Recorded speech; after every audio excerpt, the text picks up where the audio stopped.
akoze freedom city yakisudde ku ttaka ebintu ebimu tubiwa ekitiibwa omusula ku ttaka kyeki yagiboozeza ennyango ne baggala naye ng'anyumya mboozi baggaddewo ese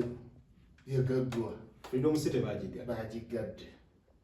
n'agamba mu musigale wabweru abali munda bammala bakubaze kye nazuula mu babuloga bano akugamba ye kyayagala ayagala kusanyusa waliwo eyatugamba otyaki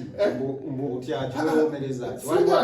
saga atudde mu kwewomereza naye gwe njagala ombulire olwaleero ku bivulo ebize bitegekebwa ne bigenda mu maaso Bruno kye yafunye ne kye yakoze olina wookinyomera nga yalanze kibooziwoozi oba yalanze oba ki naye bannayuganda simanyi oba bamanyi kye baagala naye nga buli omu alina abantu be kati Bruno yaleese bakyaliibe era abamukkiririzaamu bwekyoyita ekibooziwoozi okitegeera era ne bajja oba babwereere kuba kati gwe just imagine oli n'agamba nti nze Bruno ku show nkwadde $1,000,000 kati bw'aba ng'afunye $1,000,000 ne bwe ziba 5 kimuggyako okyogenda n'agaba tiketi ez'obwereere ekifo bw'aba ayagala remark naye nze ekyo kyonze saaba nabadde sikiinaako nnyo naye nze anko ndaba waali ali mu bulumi kubanga bwe tutunulamu freedom city ya sente meka okugipangiza 15 yali 15 kati era byengeri yakendeeramu nga bagisala ku beeyi no size abantu awabadde show sasa kuleera ku sheyo naye ndaba show yabadde siwe waliwo ebivulo byabeeranga emabega era we buli bakyusa bajamsa waggulu kakitegeeza we wabooga kubanga akantu kabadde nga kakyaki kabalokola akajjira ndowooza wayagala ateeke mu lugogo ati atadde wasobola ekyafunira ekintu kyenjagala okutunuulira nti federation abayimbi kati awo wo muli mutya kyensinga kakasa abayimbi babaddeyo Bruno tasobola kunyiiga ku lw'abayimbi nga bazze muyimbirako bazze muwagira buli ekisoboka naye nga bamwagidde kati nze nina ekintu kyendowooza nti shapo bwe mba nkoze kyentegese kyonna seetaaga kuba na basikooti 20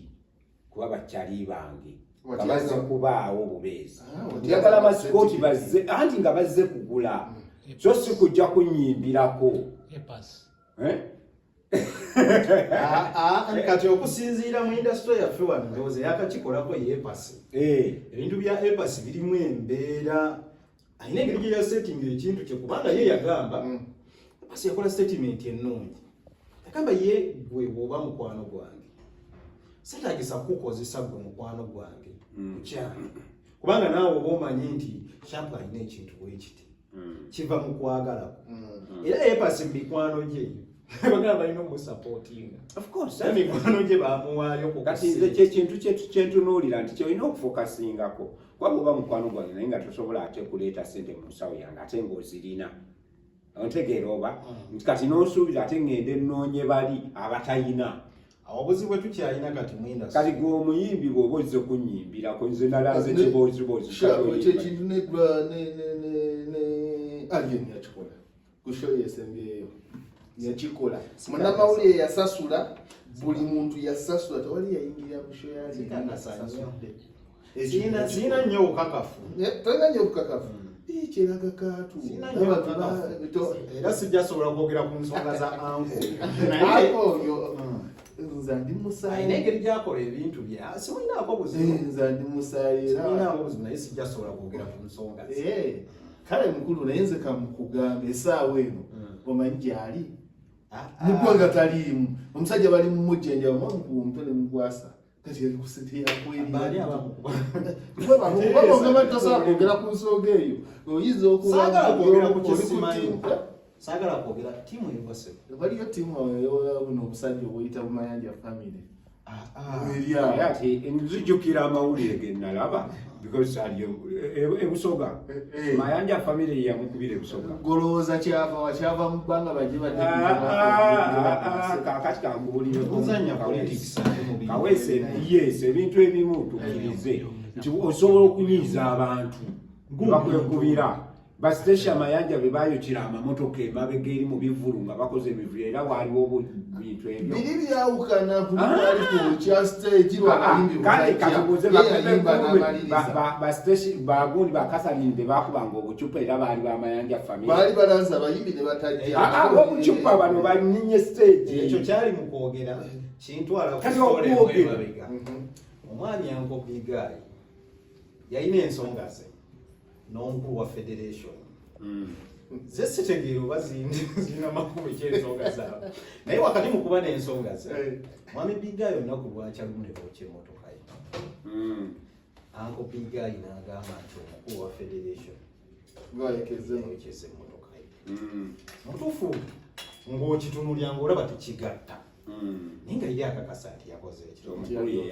kati bw'ogamba nti nno bamayanja famire abataalina mu ggwanga oba oyagala kuŋŋa nti palasone yalimu nti yakola ki nze nabye mayanja famire ate era mayanja famire yaliko naye ndina kyengenda okujjukiza naye nze kyendowooza nti bw'otunuulira